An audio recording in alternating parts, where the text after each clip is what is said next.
Hi, my name's Cameron Carlson with AnimeLocation.tv. I'm here at Ohayocon 2017 with my good buddy, Mr. John Swasey. How you doing, pal? Great, man. How are you doing? I'm okay. So last time I got to talk to you was just a few months ago at Ohayocon 2016. How have you been since then? Doing great, man. I got to be honest, a lot of people have a problem with 2016, and I got to tell you, it was one of the best years of my life. So I'm thrilled with it. I'm glad to move on to 2017 and can't wait for what's in store and what's ahead. I'm looking forward to it. Yeah, so last night was the, so you really love coming here to Ohio for a lot of conventions. What makes it so great to come back, convention after convention in this state? Ohio actually has two of the greatest cons that I've ever done, Ohayocon and MatsuriCon. And they're both actually in Columbus at this hotel. Yep. And they're just so much fun. The people are so nice. I just make new friends every time I come. It's a blast to be here. I love it. And I love Columbus. It's a great town. Just had a great breakfast with a good friend of mine at this place called Skillet. Yep. And every time I come here, I go to Skillet. It was just great. I just love it. And it was funny because we actually sat at the same table we sat at last time I was here, had the same waitress, and they all remembered us. They were like, "Oh my God, it's you!" And I was like, "Yeah." So I just love it. I love being here. So anytime I'm invited, I love to come. So my ultimate goal is to have Ohayocon roast me. That's the ultimate. Yeah. Yeah. That'll be entertaining. I agree. That'll be entertaining. And it was at one of these two conventions I met you. Yeah. All those years ago. It was right here at one of these, right here and somewhere in this mini halls. In this very spot. We were standing right here, looking at the corner for no reason. We're like, "Oh, hey, how you doing? You like the corner too?" "Yeah, it's cool. It's a good corner." Alrighty. So again, the roast was last night. Yeah. You had some wonderful, funny stories about Rob, with Mr. Slade and Sam and Kiki and Emily.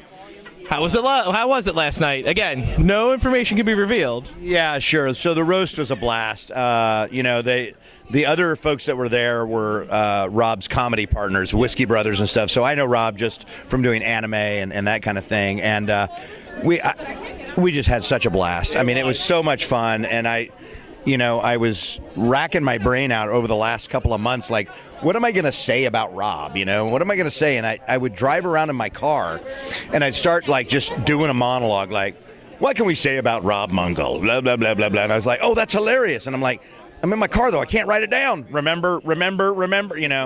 So yesterday I was trying to conjure up all that stuff yesterday, and anyway, it all came out pretty well, and got to allude to Frank Zappa, which I thought was funny, and it was just a great time, man. It was a great time. So we had a blast. I'd love to do it again. Like I said, I'd love it if they would roast me. The day they do you, I would love to be in on that one. That would be funny. Consider yourself in. Yeah.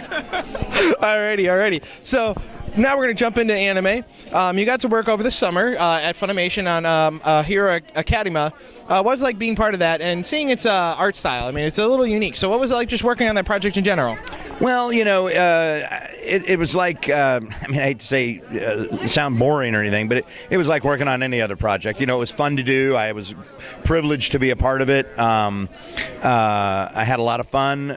But, again, when we do voiceover like that, we all work solo. We don't work with other actors. So it's not like I got to, it was great. I got to work with all these other actors or anything like that. It's all in the booth by yourself. And, but it was fun. I mean, when I drive to Dallas, it's like a 4-hour drive up to the studio. And so I get in there and I'm like, a lot of times I really don't even realize the show I'm working on. I'm just, I'm told like, here's your line, do it. And I'm like, okay, thanks. Good to see you. And then I'll go to another booth and work on that show for a little bit. And, unless it's a show I've been doing for a while, like a One Piece or something like that, sometimes the world just, I'm like, what did I just do? Oh, well, it'll come out eventually. So, But anyway, so yeah, it's a lot of fun now. All right, and then jumping over to working down at Sentai, you got to work on the redubbing of Vampire Hunter D, which has a very unique blend of art style, which was influenced by the same creator of Final Fantasy. So what was it like working on that project, knowing that it's such an iconic movie series from the 80s and 90s? It was a great experience. I mean, I'm sorry, what was the question? Vampire. Kidding.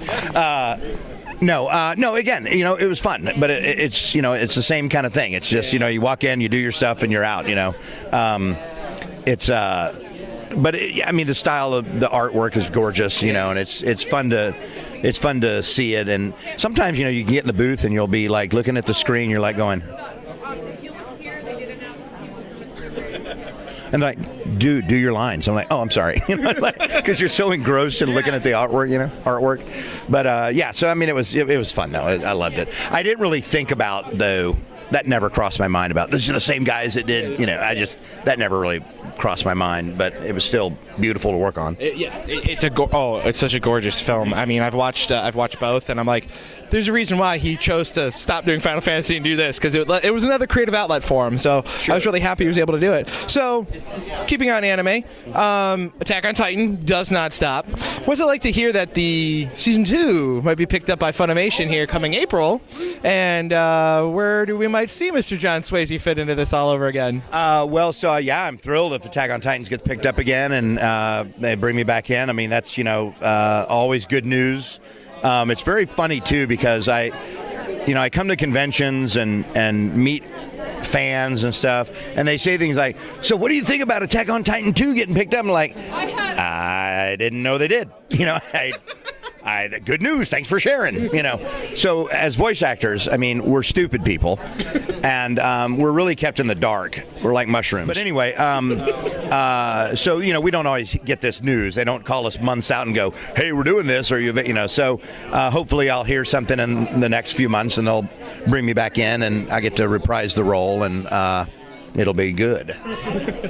Alrighty. And now it says in your IMDb that you actually worked on a few episodes of Walker, Texas Ranger.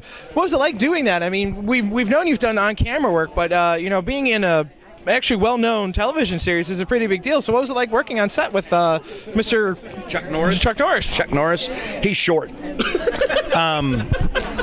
Chuck Norris is a great guy, though. Great, super-duper guy.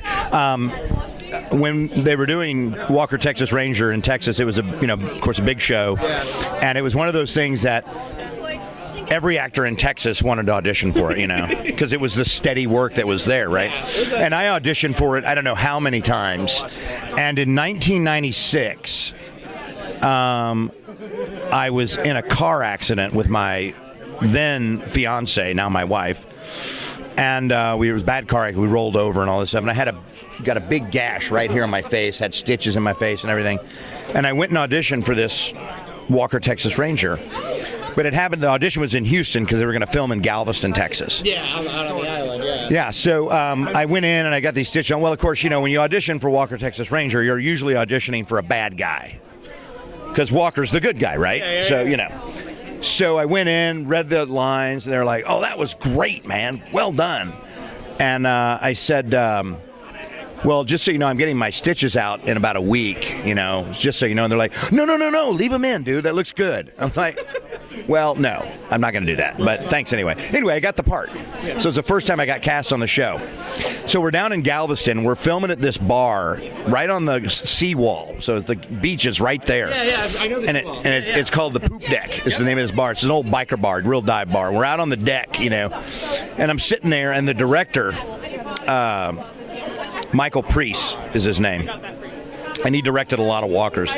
But I'm sitting there, we're kind of waiting for the cameras, to change and relighting and all this. And I'm just sitting there, and Michael walks up and he goes, so John, you've auditioned for this show a bunch, haven't you? And I was like, oh yeah, man, yeah, I sure have. Just finally glad to get cast. And he goes, yeah. He goes, well, sometimes we just don't cast the right people. And then he walked off. I was like, do you mean now you didn't cast the right one, or you're wishing you would have cast me earlier? I'm not quite sure what you meant by that, but I did get cast several other times, so I'm guessing it was the latter, but it was just like, and of course actors were so freaking fragile, we're just like, so anyway, but it was a blast. Great show to work on. Alrighty, and following up, you happen to work on the Perfect Con and your books for kids. How are those projects going? Yeah, so we're very excited. The Perfect Con should be out this year. Very, very excited. We're doing the final mix now. We've got a few tweaks to make with some changing some lines here and there, but it looks gorgeous. I've got a rough mix I was looking at the other day, and I'm so excited about it. We're just really right now trying to figure out how it's going to be delivered, DVD, or we're trying to get some digital downloads, or trying to get some distribution stuff going, but I'm very excited about it. The other thing that I'm working on is it's a book series called Jungleberg, and the first book is called Zeke Gets Glasses. It's about a little spider monkey named Zeke who lives in Jungleberg, and he swings into things, like he swings through the ice cream stand and through the wig shop, and it's because he can't see well, so he has to get glasses. So anyway, it's a cute little book, but I'm very excited. We're still kind of in a fundraising mode, so if you have any money to give, go visit jungleberg.com and check it out. But we're trying to raise a little bit of seed money. I've got to pay my illustrator and that kind of thing. But I'm very, very excited about it. I think once it gets off the ground, it's going to be really great and really huge. And I was talking about this earlier today, but given my druthers, I'd like the movie to do well and the book to do well, and I can quit all the other stuff I'm doing and focus on doing another movie and doing more books. So I'm really excited about what the future holds. I think the books are really important because it helps kids learn that it's okay to be different and have diversity. Absolutely, and that's what Jungleberg is all about. It's a very inclusive and inviting, place, and that's kind of what I mean. Like in a way, we deal with diversity and that kind of thing. Like for instance, he's the spider monkey, and they live in the jungle, but his best friends are a kangaroo and a goose, which you wouldn't necessarily find in the jungle. So we want to show the diversity, and it's it's okay to be different. It's who you are, and the idea is that we're dealing with issues, nothing super heavy, but things that might be troublesome to a kid. Getting braces, getting glasses. Just, why are you different? Why do you feel different? And it's okay to be different, And we just want to spread that message. And then the other thing is with our book is it's very important to us. You'll have the digital download option. There's going to be an audio version and all that. But we also want to have the physical book so a kid can actually hold it and feel it and read along. Yeah. So I think, it is... it sounds like what's the word I'm looking for? Just an obvious thing to say, or cliche. But, if you can read, you can do anything. Yep. But if you can't read, and there's lots of people out there that can, unfortunately. But if you can read, you can do anything. I mean, so it's literally the very foundation for success.